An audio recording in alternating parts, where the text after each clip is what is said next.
Hello everyone, welcome to my YouTube channel.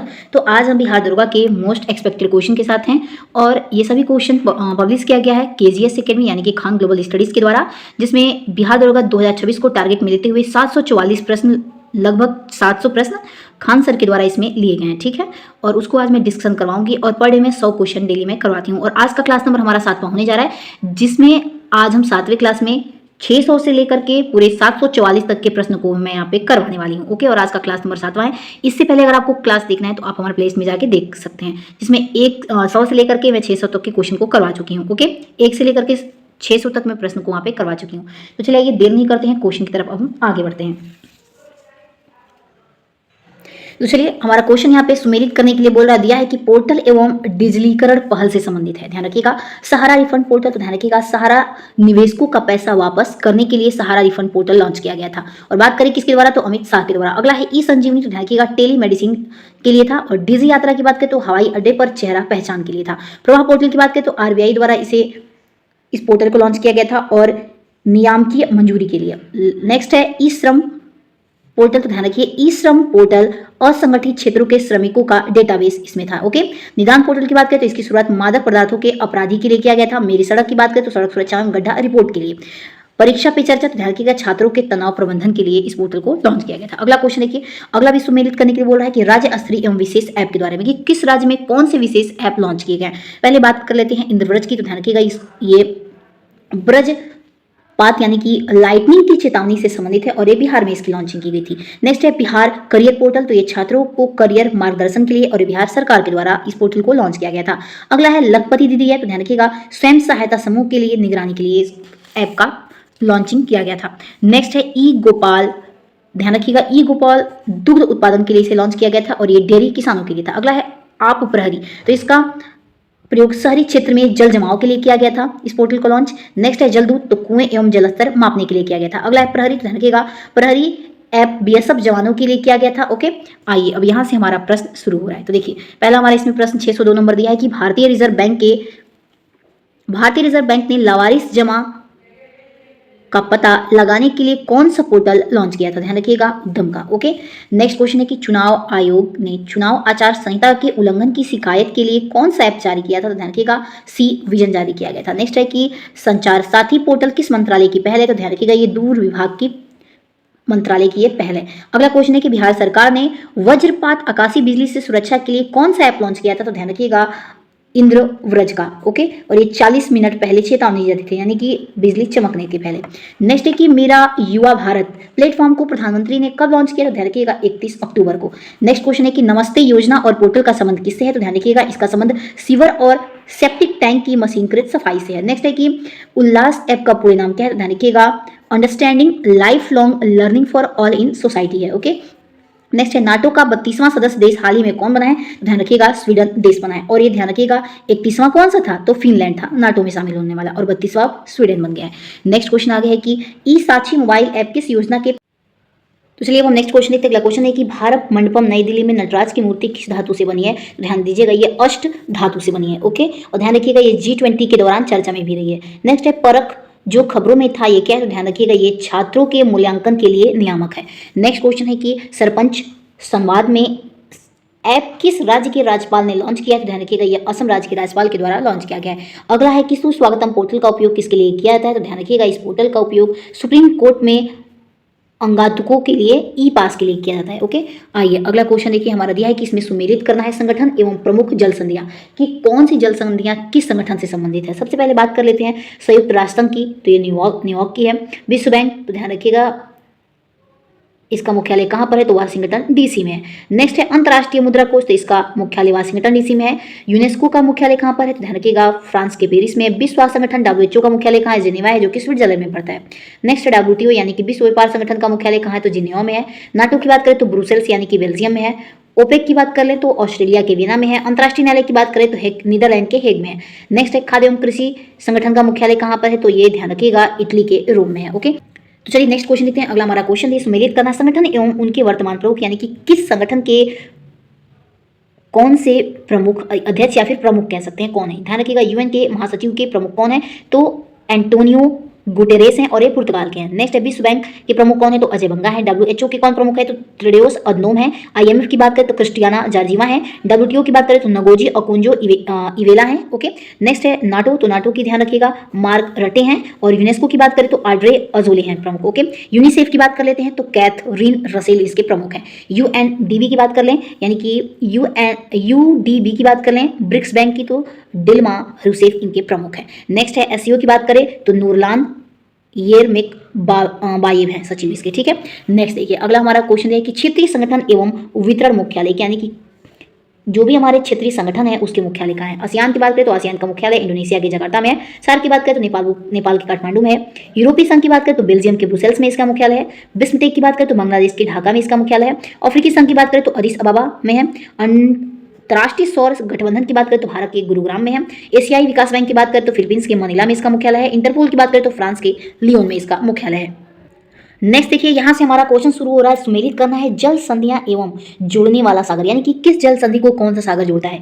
बात कर लेते हैं मलक्का जल संधि की, तो ये अंडमान निकोबार और दक्षिणी चीन सागर को जोड़ता है। और ध्यान रखिएगा सबसे व्यस्त मार्ग हमारा मलक्का जल संधि है। नेक्स्ट है होर्मुज जल संधि, तो फारस की खाड़ी और ओमान की खाड़ी को जोड़ता है और ये तेल का मार्ग है। अगला है बाब अल मंडेब, तो ये लाल सागर और अदन की खाड़ी को जोड़ता है और इसे आंसुओं का द्वार कहा जाता है। नेक्स्ट है स्वेज नहर, तो ये भूमध्य सागर और लाल सागर को जोड़ता है। बास्पोरस, तो ये काला सागर और मरमरा सागर को जोड़ता है। सूडा जल संधि की बात करें तो ये जावा सागर और हिंद सागर को जोड़ता है। नेक्स्ट बात कर लेते हैं पनामा नहर की, तो ध्यान रखिएगा ये प्रशांत महासागर और अटलांटिक महासागर को जोड़ता है। कील नहर की बात करें तो उत्तरी सागर और बाल्टिक सागर को जोड़ता है। कुक जल संधि की बात करें तो न्यूजीलैंड के उत्तरी और दक्षिणी द्वीप को ये जोड़ता है। जिब्राल्टर की बात करें तो ये भूमध्य सागर और अटलांटिक सागर को क्या करता है, तो जोड़ता है। आगे देखिए अगला हमारा इसमें सुमेलित करने के लिए बोला है, जो कि इसमें दिया है भारतीय चैनल के एवं उनके उपनाम की, कौन से चैनल के क्या उपनाम है, यानी कि उनका अन्य दूसरा नाम क्या है। ठीक है, तो देखिए सबसे पहले 10 डिग्री चैनल की बात करें तो इसे लिटिल अंडमान और निकोबार कहा जाता है और ये अंडमान और निकोबार के बीच है। 9 डिग्री की बात करें तो लक्षद्वीप और मिनिकॉय के बीच है। 8 डिग्री की बात करें तो ये मालदीव और मिनिकॉय के बीच है। दक्कन पास की बात करें तो ये दक्षिण अंडमान और लिटिल अंडमान के बीच है। ग्रेट चैनल की बात करें तो भारत ग्रेट निकोबार और इंडोनेशिया सुमात्रा के बीच है। कोको चैनल की बात करें तो भारतीय और म्यांमार के बीच है। आंसुओं का द्वार किसे कहते हैं, तो बाब अल मंडेब को ऊपर बताई अभी। भूमध्य सागर की कुंजी किसे कहते हैं, तो जिब्राल्टर को कहते हैं। ओके, देखिए यहाँ से हमारा प्रश्न शुरू हो रहा है। क्वेश्चन ये कि भारत संयुक्त राष्ट्र की स्थापना कब हुई थी। देखिए यहाँ से हमारा प्रश्न शुरू है कि संयुक्त राष्ट्र संघ यानी कि यूएनओ की स्थापना कब हुई थी, तो 24 अक्टूबर 1945 में। अगला क्वेश्चन है कि नाटो का नवीनतम 32वां सदस्य देश कौन सा बना है, तो ध्यान रखिएगा स्वीडन बना है। नेक्स्ट क्वेश्चन है कि संघाई सहयोग संगठन का 2024 में 10वां सदस्य कौन बना है, तो बेलारूस बना है। नेक्स्ट क्वेश्चन है कि अंतर्राष्ट्रीय न्यायालय आईसीजे में न्यायाधीश की संख्या कितनी होती है, पूछ रहा है। तो ध्यान रखिएगा आईसीजे में न्यायाधीशों की संख्या टोटल 15 होती है और इनका कार्यकाल कितने वर्ष का होता है, तो 5 वर्ष का होता है। नेक्स्ट क्वेश्चन है कि विश्व की सबसे लंबी जल संधि कौन सी है, तो ध्यान रखिएगा मलक्का जल संधि है। ओके, और ये लगभग 800 किलोमीटर की है। नेक्स्ट है कौन सी जल संधि अंतर्राष्ट्रीय तिथि की सबसे निकटतम समांतर है, तो बेरिंग जल संधि। ओके, अगला क्वेश्चन है कि आईएमएफ की मुद्रा को और किस नाम से जाना जाता है, तो ध्यान रखिए इसे पेपर गोल्ड के नाम जानते हैं। अगला है कि सार्क का पहला शिखर सम्मेलन 1985 में कहाँ हुआ था, तो ध्यान रखिएगा ये ढाका में हुआ था। नेक्स्ट है विश्व का सबसे चौड़ा जलप्रपात जल संधि कौन सा है, तो डेविस जल संधि है। नेक्स्ट है ब्रेटन वुड्स ट्विंस किसे कहा जाता है, तो ध्यान रखिएगा ये आईएमएफ और विश्व बैंक को कहा जाता है। अगला क्वेश्चन है कि इंग्लिश चैनल को तैरकर पार करने वाली पहली महिला कौन थी, तो आरती साहा थी। Option number A right answer हो जाएगा। नेक्स्ट क्वेश्चन है कि ओपेक का मुख्यालय वियना यानी कि ऑस्ट्रिया में है। ये क्या ऑस्ट्रिया ओपेक का सदस्य है, तो ध्यान रखिएगा ओपेक नहीं है, इसमें ओपेक का सदस्य ऑस्ट्रिया नहीं है। नेक्स्ट क्वेश्चन है कि पाक की खाड़ी और मन्नार की खाड़ी को जोड़ने वाला सेतु कौन सा है, तो ध्यान रखिएगा आदम का पुल है। अगला क्वेश्चन है कि संयुक्त राष्ट्र परिषद में कुल कितने सदस्य होते हैं, तो ध्यान रखिएगा इसमें कुल 15 होते हैं, जिसमें से 5 अस्थायी और 10 अस्थायी सदस्य देश होते हैं। ठीक है, नेक्स्ट क्वेश्चन देखते हैं। देखिए अगला हमारा क्वेश्चन दिया है कि G20 को अब किस नाम से जाना जा सकता है, इसे औपचारिक रूप से, क्योंकि अफ्रीकी संघ शामिल हो गया है इसमें, तो G21 इसे अब जाना जाएगा। तो ऑप्शन नंबर हमारा इसमें राइट आंसर हो जाएगा। ओके, आइए नेक्स्ट क्वेश्चन देखते हैं। देखिए अगला हमारा यहाँ पे क्वेश्चन दिया हुआ है। नेक्स्ट क्वेश्चन दिया है कि होर्मुज जल संधि से विश्व का लगभग कितना प्रतिशत तेल व्यापार होता है, ध्यान रखिएगा 30 से 40%। अगला है इंटरपोल का मुख्य कार्य क्या है, तो ध्यान रखिएगा इसका कार्य है अंतर्राष्ट्रीय पुलिस सहयोग करना। अगला है कि कौन सी नहर प्रशांत महासागर और कैरेबियन सागर को जोड़ती है, तो ध्यान रखिएगा पनामा नहर जोड़ती है। अगला क्वेश्चन है कि यूरोपीय संघ की मुद्रा यूरो को अपनाने वाला 20वां देश कौन बना है, तो ध्यान रखिएगा ये हमारा क्रोएशिया बन गया है। तो देखिए यहाँ से हमारे खेल और खिलाड़ी से संबंधित सुमेलित करने वाले प्रश्न यहाँ पे शुरू हो रहे हैं। तो देखिए सबसे पहले बात कर लेते हैं नीरज चोपड़ा किससे संबंधित है, तो भाला फेंक से है। पीवी सिंधु बैडमिंटन से है। आर प्रज्ञानंद तो शतरंज ग्रैंड मास्टर है। मीरा बाईचानू तो भारोत्तोलन से है। निखत जरीन की बात करें तो ध्यान रखिएगा ये मुक्केबाजी से है। हरमनप्रीत सिंह तो हॉकी के कप्तान है। नेक्स्ट है शरद कमल तो टेबल टेनिस से संबंधित है। स्मृति मंधाना क्रिकेट से है। मनु भाकर शूटिंग से है। और ध्यान रखिएगा ये पेरिस ओलंपिक पदक विजेता रह चुकी हैं। सुनील छेत्री की बात करें तो ये फुटबॉल से संबंध रखते हैं। अगला देखिए यहाँ पे अंतर्राष्ट्रीय खिलाड़ी और उनके देश से संबंधित दिया है, यानी कि विश्व के सभी खिलाड़ियों और वो किस देश से संबंध रखते हैं उनके बारे में दिया है। देखिए सबसे पहले लियोन मेसी की बात करें तो अर्जेंटीना से संबंध रखते हैं और ये फुटबॉलर हैं। क्रिस्टियानो रोनाल्डो की बात करें तो ये पुर्तगाल के रहने वाले हैं और ये भी फुटबॉलर हैं। नोवाक जोकोविच की बात करें तो ये सर्बिया देश के हैं और ये टेनिस खिलाड़ी हैं। और ध्यान रखिएगा सर्वाधिक ग्रैंड स्लैम विजेता इन्होंने अपने नाम किया है। मैग्नस कार्लसन की बात करें तो ये शतरंज के खिलाड़ी हैं और ये नॉर्वे के हैं। राफेल नडाल की बात करें तो ये स्पेन के निवासी हैं और ये टेनिस खिलाड़ी हैं और इन्हें किंग ऑफ क्ले भी कहा जाता है। अगला है पेंट कॉमिक तो ये ऑस्ट्रेलिया के हैं और ये क्रिकेट से संबंध रखते हैं। मैक्स वेस्टेपन की बात करें तो ये नीदरलैंड के हैं और ये F1 रेसिंग से संबंध रखते हैं। उसेन बोल्ट की बात करें ध्यान रखिएगा ये जमैका के रहने वाले हैं और ये एथलेटिक्स हैं, यानी कि धावक से संबंध रखते हैं। ओके, नेक्स्ट देखिए अगला हमारे यहाँ पे भी खेल शब्दावली से संबंधित क्वेश्चन दिया हुआ है कि किस खेल में कौन कौन से पॉइंट या फिर कौन कौन से टर्मिनोलॉजी संबंध रखती है। तो बात करें सबसे पहले गुली सिली पॉइंट LBW की, तो ये सभी हमारे क्रिकेट से संबंधित हैं। ऑफ साइड, क्विक किक और पेनल्टी की बात करें तो फुटबॉल में होता है। पेनल्टी कॉर्नर, बुली या फिर ड्रिबल की बात करें तो हॉकी से संबंधित है। ड्यूस, स्लैम और लव किससे संबंधित है तो लॉन टेनिस से है। चेकमेट, गैम्बिट, स्टेलमेट किससे संबंधित है तो शतरंज से है। नॉकआउट, अपरकट और हुक किसे है तो मुक्केबाजी से है। बर्डी ईगल, टी किससे संबंधित है तो गोल्फ से है। और डायमंड, होम रन ये हमारे बेसबॉल से संबंधित है। ओके, नेक्स्ट देखिए अगला भी सम्मिलित करने के लिए बोला है प्रमुख कप और ट्रॉफी की कौन से ट्रॉफियां किस खेल से संबंध रखती हैं उससे संबंधित है। सबसे पहले बात कर लेते हैं रणजी ट्रॉफी, तो ध्यान रखिएगा ये क्रिकेट के लिए दिया जाता है। ओके, आइए नेक्स्ट देखते हैं आगे। अगला देखिए हमारा दिया है आगे संतोष ट्रॉफी किससे संबंधित है तो ध्यान रखिएगा फुटबॉल से है। थॉमस कप बैडमिंटन से है। ओके, और उबर कप की बात करें तो ये भी महिला बैडमिंटन से हो जाएगा। थॉमस कप जब भी आएगा तो पुरुष में बैडमिंटन होगा और उबर कप तो महिला बैडमिंटन के लिए। डेविस कप की बात करें तो लॉन टेनिस से है। आगा खां कप हॉकी से संबंधित है। राइडर कप गोल्फ से है। डुरंड कप किसमें दिया जाता है तो फुटबॉल में दिया जाता है। और सुल्तान अजलान शाह कप किसमें दिया जाता है तो हॉकी में। और देवधर ट्रॉफी किसमें तो क्रिकेट में दिया जाता है। ओके, अब देखिए अगला क्वेश्चन सम्मिलित करने के लिए बोला है प्रसिद्ध स्टेडियम एवं उनके स्थान कि कौन से प्रसिद्ध स्टेडियम किस स्थान पर स्थित हैं उससे संबंधित है। पहले सबसे पहला हमारा दिया है कि नरेंद्र मोदी स्टेडियम कहाँ स्थित है तो ध्यान रखिएगा ये अहमदाबाद में स्थित है। ई गार्डन कहाँ स्थित है तो कोलकाता में है। वानखेड़े तो मुंबई में हो जाएगा। चिन्ना स्वामी स्टेडियम ध्यान रखिएगा बेंगलुरु में है। बाराबाती स्टेडियम कटक में है। नेक्स्ट है हमारा ग्रीन पार्क स्टेडियम तो ये कानपुर में स्थित है। पीसीए स्टेडियम की बात करें तो मोहाली में स्थित है। और लाडन की बात करें तो लंदन यानी यूके में है। और मेलबर्न क्रिकेट ग्राउंड तो ध्यान रखिएगा ये ऑस्ट्रेलिया के मेलबर्न में स्थित है। नेक्स्ट क्वेश्चन देखिए अगला दिया हमारा भी सम्मिलित करने के लिए कि खिलाड़ियों की संख्या एवं राष्ट्रीय खेल, ध्यान रखिएगा फुटबॉल, क्रिकेट, हॉकी इन सभी में एक टीम में 11 खिलाड़ी होते हैं। ओके, वॉलीबॉल की बात करें तो 6 खिलाड़ी होते हैं। बास्केटबॉल की बात करें तो 5 हो जाएंगे। कबड्डी की बात करें तो 7 हो जाएंगे। वाटर पोल में भी कितने होते हैं 7 होते हैं। खो खो की बात करें तो 9 हो जाएंगे। और बेसबॉल में भी कितने हो जाएंगे 9। रग्बी फुटबॉल में सबसे अधिक खिलाड़ी होते हैं कितने तो 15। ध्यान रखिएगा एक टीम की बात हो रही है। भारत का राष्ट्रीय खेल कौन सा है तो हॉकी। ध्यान रखिएगा स्पेन का राष्ट्रीय खेल साड़ी युद्ध है। चीन का राष्ट्रीय खेल क्या हो जाएगा तो टेबल टेनिस हो जाएगा। देखिए यहाँ से हमारा क्वेश्चन शुरू हो रहा है। क्वेश्चन दिया है कि आईसीसी पुरुष T20 विश्व कप 2024 का विजेता कौन सा देश रहा तो हमारा देश भारत रहा है। और ध्यान रखिएगा फाइनल में दक्षिण अफ्रीका को क्या किया हरा कर। ठीक है, नेक्स्ट है कि पेरिस ओलंपिक 2024 में भारत ने कुल कितने पदक जीते हैं तो ध्यान रखिएगा पेरिस ओलंपिक 2024 में भारत ने कुल 6 पदक जीते हैं, जिसमें से 1 रजत था और 5 क्या है कांस्य था। नेक्स्ट है कि आईपीएल 2025 का खिताब किस टीम ने जीता है तो ध्यान रखिएगा आईपीएल 2024 पूछा है तो आईपीएल 2024 का खिताब किसने जीता है तो कोलकाता नाइट राइडर्स ने जीता है। ऑप्शन नंबर इसमें सी करेक्ट हो जाएगा, यानी कि KKR के द्वारा जीता गया। और किसे हराकर तो SRH को हराकर। ओके, नेक्स्ट क्वेश्चन है कि फाइट कैंडिडेट 2024 शतरंज जीतने वाले सबसे युवा खिलाड़ी कौन बने हैं तो ध्यान रखिएगा डी गुकेश बन गए हैं। ओके, नेक्स्ट क्वेश्चन देखते हैं मेजर ध्यानचंद खेल रत्न पुरस्कार 2023 जो 2024 में दिए गए बैडमिंटन की किस जोड़ी को मिला है तो ध्यान दीजिएगा ऑप्शन नंबर 1 करेक्ट हो जाएगा। ये सात्विक सकाई और चिराग शेट्टी को दिया गया है। ओके, नेक्स्ट क्वेश्चन देखते हैं।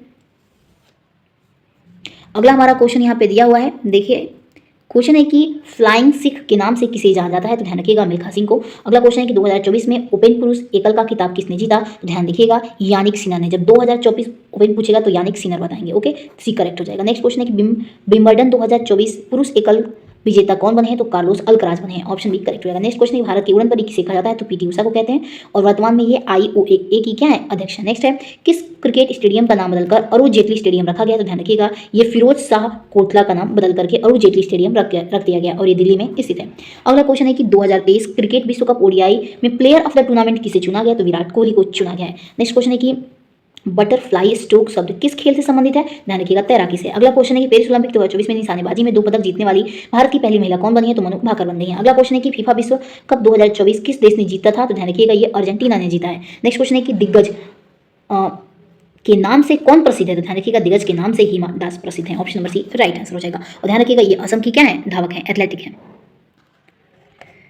नेक्स्ट क्वेश्चन देखते हैं। अगला क्वेश्चन है कि भारत ने अपना पहला क्रिकेट विश्व कप 1983 किसे हराकर जीता था? तो ध्यान रखिएगा ये वेस्ट इंडीज को। अगला क्वेश्चन है कि सुल्तान जोहोन कप किस खेल से संबंधित है? तो ध्यान रखिएगा ये हॉकी से है। नेक्स्ट है किस भारतीय शतरंज खिलाड़ी ने मैग्नस कार्लसन को एक ही साल में कई बार हराया? तो आर प्रज्ञानंद ने। ऑप्शन नंबर बी करेक्ट हो जाएगा। देखिए सभी हमारे यहाँ पे खेल शब्दावली से सभी इंपॉर्टेंट टॉपिक यहाँ पे दिए हुए हैं, आप एक बार इसको पढ़ लीजिएगा या फिर आप स्क्रीनशॉट लेके पढ़ सकते हैं। मैं डायरेक्ट अब क्वेश्चन करवाने जा रही हूँ, ठीक है, क्योंकि मेरे फोन में ज़्यादा स्टोरेज नहीं हो पाता है कि मैं 1.5-2 घंटे का वीडियो बना पाऊँ। तो आप इसे स्क्रीनशॉट ले लीजिएगा क्योंकि सभी ये इंपॉर्टेंट टॉपिक यहाँ पे दिए हुए हैं, ठीक है। तो आप एक बार स्क्रीनशॉट जरूर ले लीजिएगा। अगर वीडियो पसंद आए तो प्लीज़ इसे अधिक से अधिक लाइक एंड सब्सक्राइब जरूर करिएगा ताकि हमारा मनोबल बढ़ा रहे और ऐसे ही हम इंपॉर्टेंट वीडियो आपके साथ साझा करते रहें। तो चलिए हम क्वेश्चन की तरफ यहाँ से आगे बढ़ते हैं। क्वेश्चन हमारा दिया है कि चाइना मैन शब्द किस खेल से संबंधित है? तो ध्यान रखिएगा क्रिकेट से है। अगला है कि बटरफ्लाई स्ट्रोक शब्द किस खेल में प्रयोग होता है? तो ध्यान रखिएगा ये तैराकी में। अगला है कि बुल्स आई शब्द किस खेल से जुड़ा है? तो निशानेबाजी से। अगला है टी कैंडी और बोगी शब्दावली किस खेल से संबंधित है? तो गोल्फ से। अगला है कि लिवेरो किस खेल का एक विशेष खिलाड़ी होता है? तो ध्यान रखिएगा ये वॉलीबॉल का होता है। अगला है विश्व का सबसे बड़ा cricket stadium Narendra Modi stadium कहाँ स्थित है? ध्यान रखिएगा ये अहमदाबाद में, ओके। और इसकी क्षमता 1.32 लाख है, ठीक है।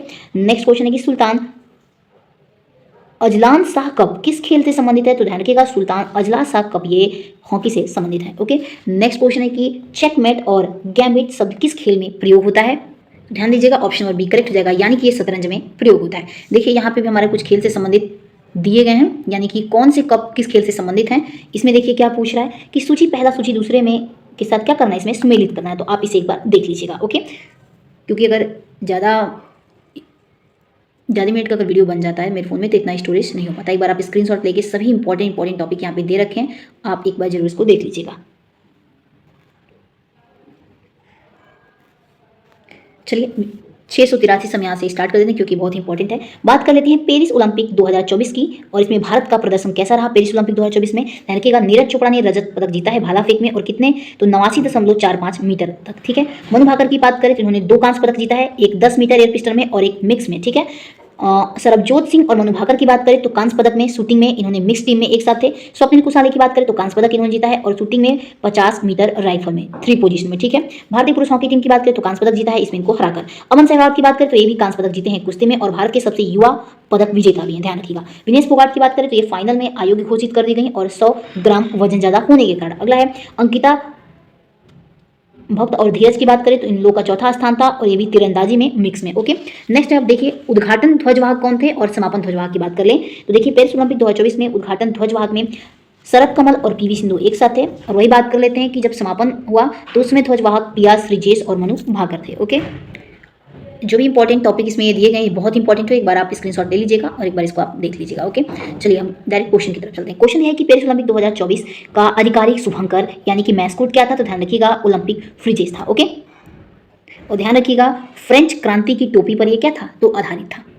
नेक्स्ट क्वेश्चन देखते हैं। अगला क्वेश्चन है कि अंतर्राष्ट्रीय ओलंपिक समिति IOC का मुख्यालय कहाँ स्थित है? तो ध्यान रखिएगा लुसाने में है। अगला क्वेश्चन है ओलंपिक 2028 का आयोजन किस शहर में किया जाएगा जहां क्रिकेट को भी शामिल किया जाएगा? ध्यान रखिएगा लॉस एंजल्स में। अगला क्वेश्चन है कि भारत ने ओलंपिक के इतिहास में हॉकी में कुल कितने स्वर्ण पदक जीते हैं? तो कुल 8 स्वर्ण पदक, इसमें 13 कुल ध्यान रखिए कुल पदक की बात करें तो 8 है, लेकिन स्वर्ण उसमें 8 हो जाएगा, 1 रजत और 4 कांस्य पदक हैं। अगला क्वेश्चन है कि एक ही ओलंपिक संस्करण में 2 पदक जीतने वाले पहले स्वतंत्र भारतीय एथलीट कौन बने? ध्यान रखिएगा मनु भाकर बन गई हैं और ये पेरिस ओलंपिक में इन्होंने जीता था और वो भी 2 कांस्य पदक। अगला क्वेश्चन है कि पेरिस ओलंपिक 2024 में भाला फेंक में स्वर्ण पदक किसने जीता? तो ध्यान रखिएगा ऑप्शन बी करेक्ट हो जाएगा, अरशद नदीम, और ये पाकिस्तान के क्या हैं?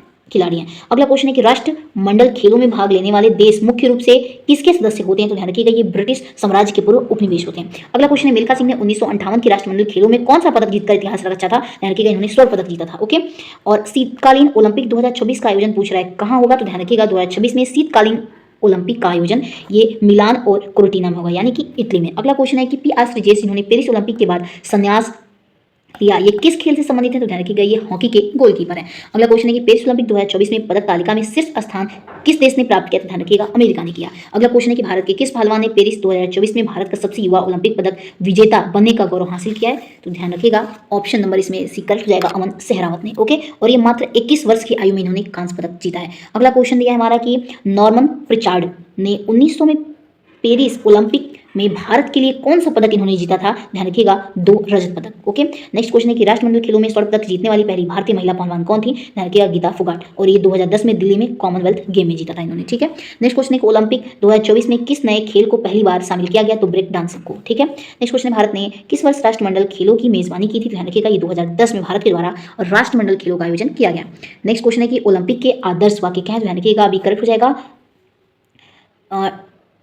कम्युनिटर टुगेदर, यानी कि साथ साथ ओलंपिक का आदर्श वाक्य 2021 में था। अगला क्वेश्चन है कि पेरिस ओलंपिक 2021 में नेक्स्ट क्वेश्चन है कि पेरिस ओलंपिक 2024 में भारत की पदक तालिका में रैंक क्या थी? तो भारत की 71वीं रैंक थी, जिसमें से 1 रजत 5 कांस्य के साथ। नेक्स्ट क्वेश्चन है कि किस भारतीय बैडमिंटन खिलाड़ी ने लगातार 3 बार ओलंपिक में भाग लिया और 2 बार पदक जीते? तो पीवी सिंधु ने। ओके, तो ध्यान रखिएगा इसमें से 2016 में इन्होंने रजत पदक जीता, 2020 में कांस्य पदक और 2024 में इन्होंने कोई पदक नहीं जीता है। नेक्स्ट क्वेश्चन है कि पेरिस पैरा ओलंपिक 2024 में भारत ने अब तक का सर्वश्रेष्ठ प्रदर्शन करते हुए कुल कितने पदक जीते हैं? तो कुल 29 पदक, जिसमें से 7 स्वर्ण सहित और 18वां हमारे देश का क्या रहा है? तो स्थान रहा है। अगला क्वेश्चन है कि 2022 के राष्ट्रमंडल खेलों में भारत ने किस खेल में सर्वाधिक पदक जीते हैं? तो ध्यान रखिएगा कुश्ती में, और टोटल 12 पहलवान पदक लेकर इसमें आए थे। नेक्स्ट क्वेश्चन देखिए जनगणना से संबंधित यहाँ पे टॉपिक दिया हुआ है। देखिए दिया है कि भारत की कुल जनसंख्या कितनी है? तो 121.08 करोड़ है। 10 की वृद्धि की बात करें तो 2001 से लेकर के 2011 तक के 10 की वृद्धि 17.7% की वृद्धि हुई है। नेक्स्ट बात कर लेते हैं जनसंख्या घनत्व की, तो 382 व्यक्ति वर्ग की है। लिंगानुपात की बात करें तो 943 है प्रति 1000 पुरुषों पर महिलाएं। शिशु की बात करें तो 0 से 6 वर्ष में बात करें तो 918 है। साक्षरता दर कितनी है? तो 73.0% है। पुरुष साक्षरता दर की बात करें तो 80.9% है। महिला साक्षरता दर की बात करें तो 64.6% है। और विश्व की जनसंख्या में भारत का हिस्सा कितना है? तो 17.5% है। देखिए आगे हमारे यहाँ पे न्यूनतम राज्य के दिए हैं कि शीर्ष और न्यूनतम किसमें सर्वाधिक जनसंख्या या फिर लिंगानुपात में दिया गया है। राज्य कौन कौन से आते हैं सबसे न्यूनतम और सबसे शीर्ष स्थान पे? तो आप एक बार इसको स्क्रीनशॉट लेके देख लीजिएगा, ठीक है, क्योंकि मेरे फ़ोन में इतना स्टोरेज नहीं होता है कि मैं सारा 1.5-2 घंटे का वीडियो मैं बना पाऊँ।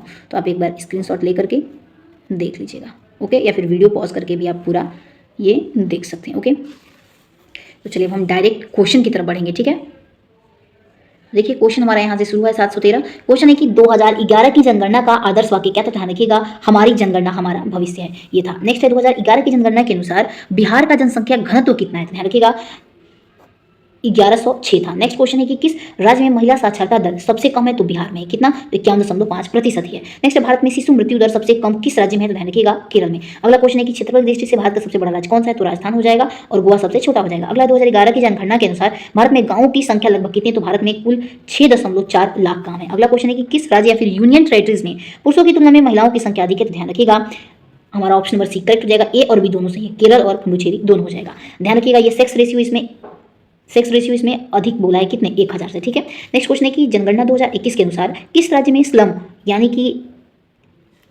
स्लम एरिया पूछ रहा है जनसंख्या सर्वाधिक है? तो ध्यान रखिएगा स्लम एरिया महाराष्ट्र में अधिक है। ठीक है, और ये धारावी मुंबई के कारण। नेक्स्ट है कि भारत की साक्षरता दर में 2001 से लेकर के 11 के बीच में कितने प्रतिशत वृद्धि हुई है पूछ रहा है? तो ध्यान रखिएगा इसमें कौन सा करेक्ट आंसर हो जाएगा? तो देखिए ऑप्शन नंबर हमारा इसमें बी राइट आंसर हो जाएगा, यानी कि 9.2% की क्या हुई है? तो बढ़ोतरी हुई है। ओके, नेक्स्ट क्वेश्चन देखते हैं किस धर्म में लिंगानुपात सबसे बेहतर है? तो ध्यान रखिएगा ईसाई धर्म में। ऑप्शन नंबर सी करेक्ट हो जाएगा। नेक्स्ट क्वेश्चन है कि राष्ट्रीय जनसंख्या रजिस्टर पहली बार कब तैयार किया गया था? तो ध्यान रखिएगा 2010 में। अगला क्वेश्चन है कि भारत का एकमात्र राज्य जहां समान नागरिक संहिता लागू है? तो ध्यान रखिएगा वो हमारा गोवा है। नेक्स्ट क्वेश्चन है 2011 की जनगणना के अनुसार 0 से 6 वर्ष आयु वर्ग के सर्वाधिक लिंगानुपात किस राज्य का है? तो अरुणाचल प्रदेश का है। अगला क्वेश्चन है कि मेगा सिटी की परिभाषा के अनुसार जनसंख्या कितनी होनी चाहिए? तो ध्यान रखिएगा जनसंख्या 1 करोड़ होनी चाहिए। अगला क्वेश्चन है भारत की कुल कार्यशील जनसंख्या कृषकों का प्रतिशत लगभग कितना भाग था? तो ऑप्शन बी करेक्ट हो जाएगा 54.6% था। अगला क्वेश्चन है कि सर्वाधिक जनसंख्या वृद्धि दर वाला जिला कुरुंग कुमे किस राज्य में स्थित है? ध्यान रखिएगा ये हमारा अरुणाचल प्रदेश में है। अगला क्वेश्चन है कि जनसंख्या 2011 में कुल कितने जिले शामिल थे? तो इसमें 640 कुल जिले शामिल हैं। अगला क्वेश्चन है कि किस केंद्र शासित प्रदेश की साक्षरता दर सबसे कम है? तो दादरा एवं नगर हवेली की है। अगला क्वेश्चन है कि जनगणना 2011 के शुभंकर का मैस्कोट क्या था? तो एक महिला प्रगणक थी। तो ऑप्शन नंबर इसमें एक राइट आंसर हो जाएगा। फुल फॉर्म्स हैं ये सभी के लिस्ट यहाँ पे दे रखे हैं, तो आप एक बार इसको देख लीजिएगा। ठीक है, हम डायरेक्ट क्वेश्चन की तरफ बढ़ेंगे। ठीक है, ध्यान रखिएगा सभी हमारे इंपॉर्टेंट फॉर्मूले के लिस्ट दिए गए बाई खान सर के द्वारा, तो आप एक बार इसको जरूर देखिएगा।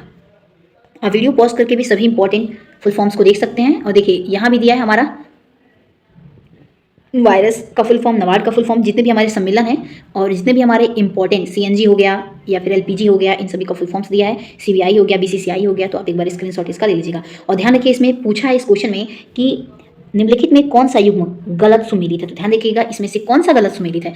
तो NAVIC यानी कि हमारा ये गलत सुमेलित है। इसका पूरी रूप क्या होता है? नेविगेशन विथ इंडियन कॉन्स्टेलेशन होता है। ध्यान रखिएगा, तो ये हमारा ये गलत हो जाए क्योंकि यहाँ पे नेवी दिया है। ठीक है, तो ऑप्शन नंबर हमारा बस यही गलत है, बाकी सभी सामने सामने मिलान हमारा किया हुआ है। ओके, तो आप एक बार देख लीजिए और ये सभी स्क्रीनशॉट ले लीजिएगा। देखिए इसमें ही पूछा है कि निम्नलिखित में कौन सा युग्म संक्षिप्त पूरे रूप या फिर बोल सकते हैं फुल फॉर्म का गलत सुमेलित है। तो बाकी सभी सही दिए हैं। लास्ट में एक नीचे देखिए किसका फुल फॉर्म, जेमिनी का फुल फॉर्म गलत दिया है। तो इसका फुल फॉर्म क्या हो जाएगा? GAGAN enabled mariners instrument for navigation and information होता है। ठीक है, तो बाकी सभी सही हैं और ये इसका फुल फॉर्म नहीं होगा। बाकी सभी हमारे सामने सामने मिलान दिए हुए हैं। ठीक है, तो चलिए हम डायरेक्ट अब क्वेश्चन की तरफ आगे बढ़ते हैं। तो देखिए यहाँ पे विश्व की प्रमुख जनजातियां और उनका निवास कहाँ है उससे संबंधित यहाँ पे टॉपिक दिया हुआ है। तो आप देख लीजिएगा इसको, एक बार नजर डाल लीजिएगा।